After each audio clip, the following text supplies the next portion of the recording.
जो यहाँ के 130 करोड़ आवाम की दुश्मन है, 130 आवाम करोड़ की दुश्मन है।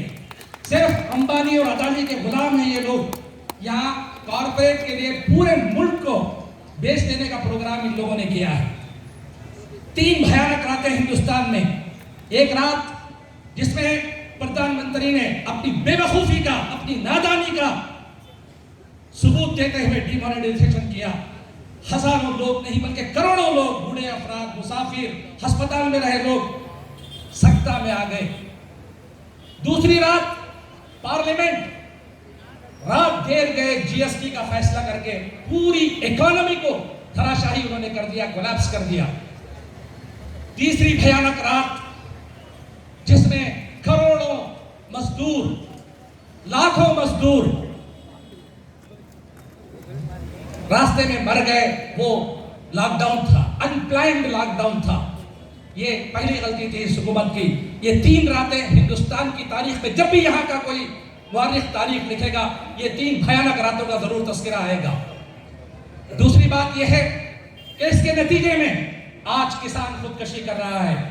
आज यहाँ का नौजवान बेरोजगार है, डिप्रेशन का शिकार है। आज यहाँ की बहनें और बेटियां अपनी इज्जत के लिए, अपनी इस्मत के लिए भीख मांग रही हैं।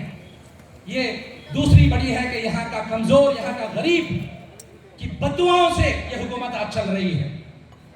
फिर आपको मालूम होगा कि इस हुकूमत की सबसे बड़ी गलती यह है कि हुकूमत के जो इदारे हैं, खा वो पुलिस हो, खा वो ईडी हो, खा वो आईबी हो, खा वो सीबीआई हो, खा वो सुप्रीम कोर्ट हो, सबको इन्होंने अपना गुलाम बना लिया है। हमारे टैक्सेस से अवाम की सेवा करने वाले ये लोग आज हुकूमत की गुलामी करने पर मजबूर हैं। हाज़रीन इकराम, मैं ज्यादा वक्त नहीं लेना चाहता आपसे, मैं सिर्फ आपको ये बताना चाहता हूं कि हमारा शहर वानमबाड़ी हिंदुस्तान में एक अहम मकाम रखता है।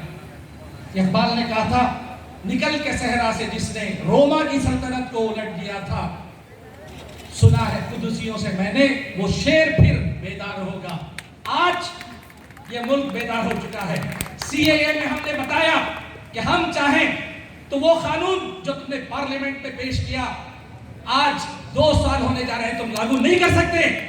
तुम्हारे अंदर इतनी हिम्मत और जुर्रत नहीं है कि तुम सीएए को नाफिज करके बताओ। आज असम में, बांग्लादेश में, असम में और वेस्ट बंगाल में, ये दोनों जगह खुद बीजेपी के मैनिफेस्टो के अंदर सीएए का तस्करा नहीं है। क्यों? बांग्लादेश गए मोदी जी वहां मांगने के लिए, तो यहाँ की आवाम जानती है। तो आज हमारा मुल्क एक नई सुबह के तलाश में है। हाज़रीन, ये लोग नफरत को फैलाना चाहते हैं। हमारा दीन हमें ये सिखाता है, हमारी रिवायात हमें ये सिखाती है कि हम एक आदम और हव्वा की औलाद हैं। हमारे दरमियान कोई भेदभाव नहीं है। तो हम इस मुल्क में खुशहाली को लाएंगे, अमन को लाएंगे, सलामती को लाएंगे। इसके लिए मुझे और आपको काम करना होगा। ये वक्त लड़ने और झगड़ने का नहीं है। मैं सिर्फ 2 बातें आपके सामने करना चाहूंगा। पहली बात यह है कि आप सीढ़ी निशान को वोट दें।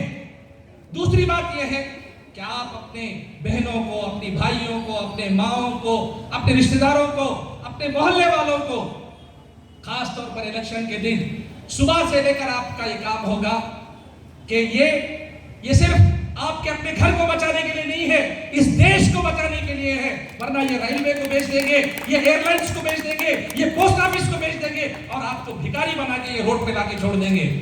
ऐसे लोगों को अगर आप चाहते हैं कि डेमोक्रेसी यहाँ पर रहे, तो आपको सीढ़ी निशान को वोट देना होगा और इस मुत्तहिदा महाज को कामयाब करना होगा। मैं नईम साहब को पेश की मुबारकबाद देता हूँ कि शहर वानमबाड़ी के असेंबली हल्के से ये असेंबली में जाएंगे और यहाँ के लोगों के लिए और पूरे मुल्क के लिए एक काबिल और एक मिसाली एमएलए की हैसियत से अपने कारकर्दगी को अंजाम देंगे। अल्लाह ताला आपको मुबारक करे। जज़ाकल्लाहु खैर।